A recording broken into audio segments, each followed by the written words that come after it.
देवकी पुत्र म्हणून संबोधते त्याच कृष्ण म्हणतो नाही माता, ज्याला त्याग आणि समर्पण कळेल, जे भक्तांना त्यागाची समर्पणाची जाणीव असेल ना, ते मला यशोदानंदनच म्हणते. आणि तसेही माते, तू माझ्यासाठी जे संगोपन केले त्याचं तुझं माझ्यावर काय आहे ओझ आहे.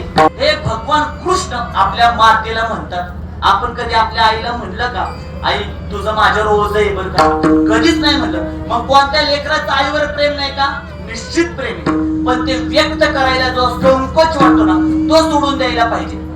आणि का नाव दिसतात कानावाला ना, आईला दवाखान्यात गेलो पळत सुटत्यात, आबा पळत सुटत्यात, पण दवाखान्यात गेल्यानंतर खिडकीतून बघतात आई आहे आहे. मग आईला जवळ जवळ हातात हात घेऊन म्हणणार नाही आई बरी आहे का, काय झालं का? तो संकोच आहे. प्रेम नाही का त्या लेकरांचं? निश्चित प्रेम आहे. पण जसं वय वाढत गेलं तसं त्या आईला वाटायला लागलं, सगळी आली, बाहेरची आली, गावातली आली, भावकी आली, गावकी आली, पुरीची आले, जावई बापले सगळे मला जवळ येऊन म्हणले बरी आहे का? माझं पोरग दारातून बघते पळते वय. पण आईला माहिती का तुझं बिल कोणी भरलं? जावईने भरलं का पोरांनी भरलं? पोरांचं प्रेम आहे, पण पोरं व्यक्त करताना संकोच वाटतं.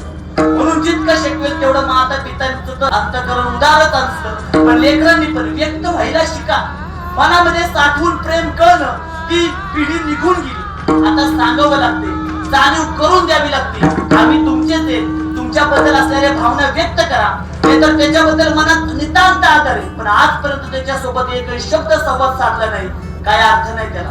तुमच्या 2 शब्दाने जर पुढच्याला ऊर्जा प्राप्त होत असेल, तुमच्या 2 कौतुकाच्या शब्दाने पुढच्याला जर हत्तीचं बळ प्राप्त होत असेल आणि त्यांच्या माध्यमातून समाजाचं हित होत असेल, मी तर म्हणतो 2 शब्द काय 2 तास त्याचं कौतुक करा का, तर त्याच्या माध्यमातून समाजाचं काय होणार आहे? हित होणार आहे.